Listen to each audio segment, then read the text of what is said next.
विद्यार्थियों, organic chemistry में generally NEET और जेईई में ऐसे क्वेश्चंस आ जाते हैं कि कोई मॉलिक्यूल दिया गया है, उस मॉलिक्यूल का हाइब्रिडाइजेशन पूछा गया है, ज्योमेट्री पूछा गया है, बॉन्ड एंगल पूछा गया है। तो कैसे हम लोग सॉल्व करेंगे? सबसे इजी ट्रिक मैं आपको बता रहा हूँ। मॉलिक्यूल का हम लोगों को स्ट्रक्चर बनाना है और देखना है कि अगर कोई पाई बॉन्ड नहीं है तो उसका हाइब्रिडाइजेशन sp3 होगा, बॉन्ड एंगल 109.5 डिग्री या 109.28 नॉट या 28 मिनट कह सकते हैं, और शेप टेट्राहेड्रल प्लेनर शेप होगा।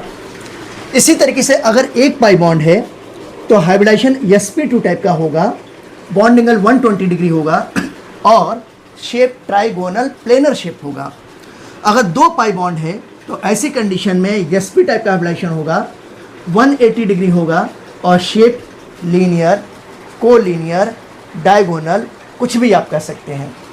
तो सारा सब कुछ स्ट्रक्चर पे डिपेंड है। जैसे क्वेश्चन यहाँ पे लिखा हुआ है कि find out hybridization, bond angle, geometry of carbon in following molecules.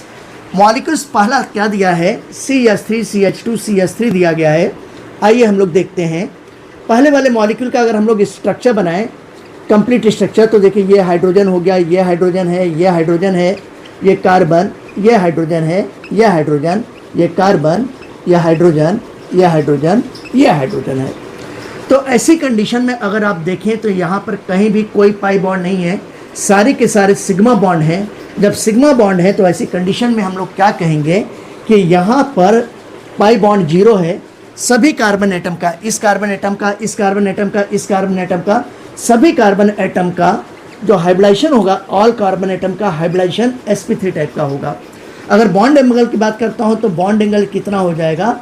109.5 degree होगा। और जब शेप की बात करते हैं तो देखिए शेप वहाँ पे लिखा हुआ है किस तरीके का ज्योमेट्री होगा। ये ज्योमेट्री हो जाएगा टेट्राहेड्रल हो जाएगा। सेकेंड मॉलिक्यूल लिखा हुआ है, ये सेकेंड मॉलिक्यूल क्या लिखा हुआ है? CH2 CH लिखा है। ये देखिए, अगर इसको देखें तो ये कार्बन है, यह हाइड्रोजन है, यह हाइड्रोजन हो गया। यहाँ पे डबल बॉन्ड है तभी ऑक्टेट सेटिस्फाई होगा। ये कार्बन है, यहाँ पर हाइड्रोजन हो गया, और ये कार्बन, यह हाइड्रोजन, यह हाइड्रोजन, यह हाइड्रोजन हो गया। अब यहाँ पे आप देखो कार्बन कार्बन के बीच में एक पाई बॉन्ड आ गया ना, एक पाई बॉन्ड है, एक सिग्मा बॉन्ड है। तो इस कार्बन और इस कार्बन दोनों का हाइब्रिडाइजेशन क्या हो जाएगा? ये sp2 टाइप का हो जाएगा। और इस कार्बन एटम का जहाँ पे पाई बॉन्ड नहीं है, इसका हाइब्रिडाइजेशन कैसा होगा? sp3 टाइप का होगा। तो अगर मैं यहाँ पे बॉन्ड एंगल की बात करता हूँ तो ये बॉन्ड एंगल कितना होगा? sp2 हाइब्रिडाइज का 120 डिग्री होगा, जबकि sp3 हाइब्रिडाइज कार्बन एटम का कितना हो जाएगा? ये 109.5 डिग्री ये हो जाएगा। अब अगर मैं इसके शेप की बात करता हूँ तो जब sp2 हाइब्रिडाइजेशन होगा तो इन दोनों का ही शेप कैसा होगा? इन दोनों का शेप हो जाएगा ट्राइगोनल प्लेनर हो जाएगा। और sp3 वाले का शेप कैसा होगा? ये टेट्राहेड्रल। ये कैसा शेप हो जाएगा? टेट्राहेड्रल प्लेनर शेप हो जाएगा। ये बात ध्यान रखिएगा। अब थर्ड वाला मॉलिक्यूल मैं देखता हूँ। थर्ड वाला जो मॉलिक्यूल है CH3 CH2 Cn, इसका स्ट्रक्चर बना लेता हूँ। ये कार्बन, यह हाइड्रोजन, यह हाइड्रोजन, यह हाइड्रोजन, ये कार्बन, यहाँ पर हाइड्रोजन, यह हाइड्रोजन हो गया। और कार्बन और नाइट्रोजन एक दूसरे से ट्रिपल कोवैलेंट बॉन्ड से कनेक्टेड होते हैं। अब देखिए जब ट्रिपल कोवैलेंट बॉन्ड हो गया तो सबसे ऊपर और सबसे नीचे वाला पाई बॉन्ड है और बीच वाला सिग्मा बॉन्ड है। अब यहाँ पे आप देखो कि ये कार्बन दो पाई बॉन्ड से कनेक्टेड है डायरेक्टली।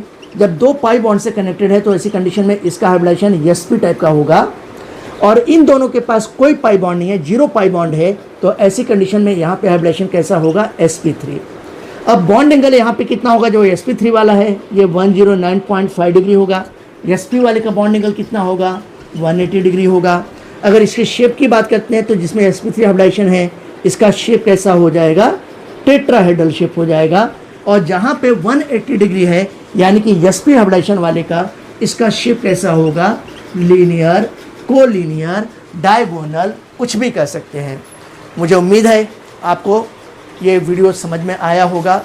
ऐसे ही इन्फॉर्मेशन के लिए आप मेरा वीडियो देखते रहिए। Thank you for watching.